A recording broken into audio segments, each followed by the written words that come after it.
Hello అండి, welcome to Lakshmi హలోలాస్ kitchen. నేను మీ లక్ష్మి.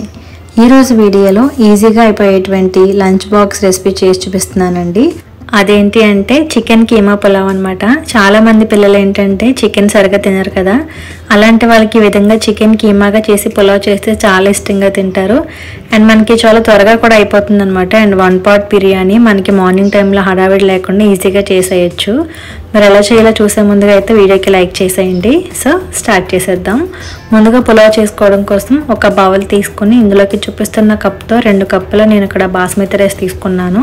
మీరు కావాలంటే నార్మల్ రైస్ కూడా వేసుకోవచ్చు. ఈ రైస్లో వాటర్ వేసుకుని 2 సార్లు శుభ్రంగా వాష్ చేసి తర్వాత మళ్ళీ నార్మల్ వాటర్ వేసుకుని ఒక అరగంట పాటు పక్కన పెట్టేసుకోవాలి. ఇప్పుడు వేరే బౌల్ తీసుకుని ఇందులోకి శుభ్రం చేసి పెట్టుకున్న 1/2 కిలో చికెన్ కీమా వేసుకుంటున్నానండి. కీమా వాష్ చేసిన తర్వాత ఈ విధంగా స్ట్రైనర్లోకి వేసుకుంటే ఎక్స్ట్రాగా ఏమీ వాటర్ లేకుండా ఉంటుందన్నమాట. చూసారు కదా, చూపిస్తున్న విధంగా మనం చిన్నగా కొట్టించుకుంటే సరిపోతుంది. దీన్ని ఒక బౌల్లోకి తీసుకున్న తర్వాత ఇందులోకి ఒక 1 టీ స్పూన్ వరకు సాల్ట్ యాడ్ చేసుకుంటున్నాను. అలాగే ఒక 1 టీ స్పూన్ వచ్చేసి చిల్లీ పౌడర్ కూడా వేసుకుని కొద్దిగా పసుపు కూడా వేసుకుంటున్నాను. ఇవి 3 కూడా వేసుకున్న తర్వాత మొత్తం అంతా కూడా చికెన్ పీసెస్కి బాగా పట్టేలాగా మిక్స్ చేసేసుకోవాలి. ఈ ప్రాసెస్ అంతా కూడా నైటే చేసి పెట్టేసుకుంటే మార్నింగే హడావిడి లేకుండా ఈజీగా అయిపోతుంది. ఇలా అంతా కూడా మిక్స్ చేసుకున్న తర్వాత దీన్ని ఒక పావు గంట పాటు పక్కన పెట్టేసుకోవాలి. ఇప్పుడు పులావ్ చేసుకోవడం కోసం స్టవ్ పై కుక్కర్ పెట్టేసుకుని ఇందులోకి 3 టేబుల్ స్పూన్స్ వరకు ఆయిల్ వేసుకోవాలి. కొంచెం చికెన్ ఐటెం కాబట్టి ఆయిల్ ఎక్కువగానే పడుతుంది. ఆయిల్ హీట్ అయిన తర్వాత ఒక జాజి పువ్వు, అలాగే అనాస పువ్వు, ఇలాచి, లవంగాలు, మరాఠీ మొగ్గ అండ్ షాహజీరా ఇవన్నీ కూడా వేసుకుని 2 బిర్యానీ ఆకు కూడా వేసుకుని ఒకసారి ఇవన్నీ కూడా కలుపుకుంటూ వేయించేసుకోవాలి. ఇవి కొంచెం వేగిన తర్వాత ఒక పెద్ద ఆనియన్ తీసుకుని చూపిస్తున్న విధంగా స్లైసెస్ లాగా కట్ చేసి వేసుకుంటున్నాను. అలాగే 3 పచ్చిమిర్చి కూడా కట్ చేసి వేసుకుని ముందుగా చికెన్లో వేసుకున్నాం కాబట్టి ఇప్పుడు ఒక 1 టీ స్పూన్ వరకు రాక్ సాల్ట్ అయితే వేసుకున్నానండి. ఇవన్నీ కూడా కలుపుకుంటూ వేయించుకుని ఆనియన్స్ కొంచెం వేగిన తర్వాత ఒక 1/2 కప్ వచ్చేసి క్యారెట్ కూడా వేసుకుంటున్నాను.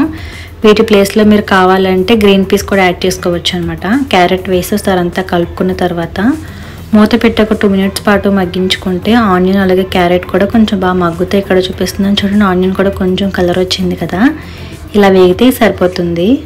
ఇప్పుడు ఒక 1 టీ స్పూన్ వరకు అల్లం వెల్లుల్లి పేస్ట్ వేసుకుని అది కూడా కలుపుకుంటూ పచ్చివాసన అంతా కూడా పోయేంత వరకు వేయించుకోవాలి. 1 నిమిషానికి బాగా వేగిపోతుందండి. చూసారు కదా, ఇలా వేగిన తర్వాత మనం ముందుగా మ్యారినేట్ చేసి పెట్టుకున్న చికెన్ కీమా ఏదైతే ఉందో అదంతా కూడా ఇందులోకి వేసేసుకుని మీడియం ఫ్లేమ్లో ఉంచుకుని అంతా కూడా బాగా కలిపేసుకోవాలి. ఈ విధంగా మనం చికెన్ని కలుపుకుంటూ ఉంటే ఒకవైపు వేగుతూ అండ్ చికెన్లో ఉండే వాటర్ కూడా సపరేట్ అవుతూ ఉంటుందన్నమాట. అందుకోసం ఏంటంటే మూత పెట్టేసుకుని మీడియం ఫ్లేమ్లో ఉంచి 4 to 5 మినిట్స్ పాటు మధ్యలో కలుపుకుంటూ మగ్గించుకుంటే చికెన్లో ఉండే వాటర్ అంతా కూడా ఎగిరిపోతుంది. ఇక్కడ చూపిస్తున్నాను చూడండి, వాటర్ ఏమీ లేకుండా కూడా చికెన్ అంతా కూడా బాగా మగ్గిపోయింది కదా. ఇలా మగ్గిన తర్వాత ఇందులో మళ్ళీ ఒక 1 టీ స్పూన్ వరకు కారం యాడ్ చేసుకుంటున్నాను. అలాగే ఒక 1 టీ స్పూన్ వచ్చేసి బిర్యానీ మసాలా వేసుకుంటున్నానండి. ఇది ఆల్రెడీ ఛానల్లో ఉంది, అండ్ కాస్ట్లో ఇస్తాను, ఒకసారి చెక్ చేయండి. అండ్ కొంచెం స్పైసీగా కావాలంటే కొద్దిగా కారం కూడా ఇంకా యాడ్ చేసుకోవచ్చు. ఇవన్నీ వేసుకుని మళ్ళీ కలుపుకుని 1 నిమిషం పాటు వేయించుకుంటే సరిపోతుంది అనమాట, చికెన్కి బాగా పడుతుంది. ఇప్పుడు ఇందులోకి రైస్ యాడ్ చేసుకోవాలండి. ముందుగానే నానబెట్టి ఉంచుకున్నాం కదా, ఆ రైస్ ఏంటంటే వాటర్ ఏమీ రాకుండా ఓన్లీ రైస్ మాత్రమే వేసేసుకోవాలి. వేసుకున్న తర్వాత మీడియం ఫ్లేమ్లో ఉంచుకొని ఒకసారి అంతా కూడా కలుపుకోవాలన్నమాట.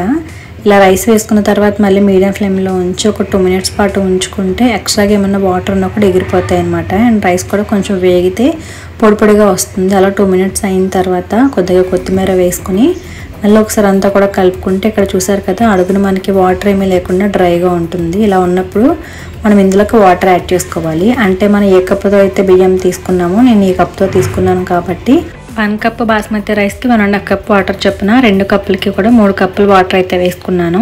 అదే నార్మల్ రైస్ కనుక తీసుకుంటే 1 కప్కి 2 కప్పులు వాటర్ వేసుకుని ఈ విధంగా అంతా కలుపుకున్న తర్వాత కొద్దిగా వాటర్ తీసుకుని ఉప్పు కారం చెక్ చేసుకోండి, ఏమైనా పడతాయి అంటే యాడ్ చేసుకోవచ్చు. నాకైతే సరిపోయాయి అనమాట.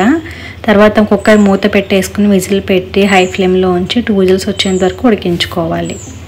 అప్పుడు స్టవ్ ఆఫ్ చేసేసుకుని పూర్తిగా ప్రెషర్ అంతా పోయిన తర్వాత కుక్కర్ విజిల్ అలాగే మూత తీసుకుంటే మనకి మంచిగా అరోమా వస్తూ ఈ కీమా పులావ్ అయితే రెడీ అయిపోయి ఉంటుందండి. మనకి రైస్ ఏమీ కూడా బ్రేక్ అవ్వకుండా అడుగు నుంచి మెల్లగా కలుపుకుంటూ ఉంటే రైస్ అంతా కూడా పొడి పొడిగా వస్తుంది అండ్ చాలా ఎమ్మెగా అనిపిస్తుంది అనమాట మూత తీయగానే. ఇలా ఒకసారి అంతా కూడా కలిపేసుకుని ఒక 10 నిమిషాల పాటు పక్కన పెట్టేస్తే రైస్ అంతా కూడా పొడి పొడిగా ఆరి ఉంటుందన్నమాట. చూసారు కదా, ఎంత ఎమ్మీగా ఉందో చూస్తూ ఉంటే. సో మరి చూసారు కదండి చికెన్ కీమా పలావ్ చేయడం ఎంత ఈజీ అన్నది. పిల్లలకి లంచ్ బాక్స్లోకి ఇలాంటి ఐటమ్స్ కనుక చేసి పెడితే ఎప్పుడెప్పుడు లంచ్ టైం అవుతుందా అని వెయిట్ చేస్తూ ఉంటారు. సో ఒకసారి మీరు కూడా ట్రై చేయండి. మరి ఎలా వచ్చిందనేది కామెంట్ చేయడం అయితే మర్చిపోవద్దు. అలాగే నెక్స్ట్ రెసిపీస్ ఏం కావాలనేది కూడా కామెంట్ చేయండి. అలాగే వీడియో కనుక నచ్చితే లైక్ చేసి మీ ఫ్రెండ్స్కి కూడా షేర్ చేయండి. అలాగే ఫస్ట్ టైం చూస్తున్న వారైతే తప్పకుండా సబ్స్క్రైబ్ చేసి నాకు సపోర్ట్ చేయండి. Thank you for watching.